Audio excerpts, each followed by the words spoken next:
بسم اللہ الرحمن الرحیم۔ آیت الکرسی کے فضائل و خواص احادیث کی روشنی میں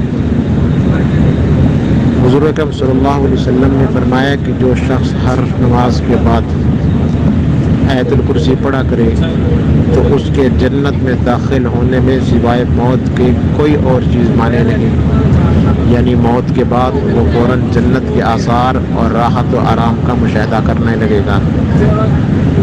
حضرت انس رضی اللہ تعالیٰ عنہ فرماتے ہیں کہ رسول کریم صلی اللہ علیہ وسلم نے فرمایا کہ آیت الکرسی چوتھائی قرآن ہے۔ ایک تیسری حدیث میں رسول اللہ صلی اللہ علیہ وسلم نے فرمایا کہ جب بستر پر جاؤ تو آیت الکرسی پڑھ لیا کرو، اور اللہ تعالیٰ کی طرف سے حفاظت کرنے والا ایک فرشتہ مسلسل تمہارے ساتھ رہے گا، شیطان صبح تک تمہارے پاس نہیں آئے گا۔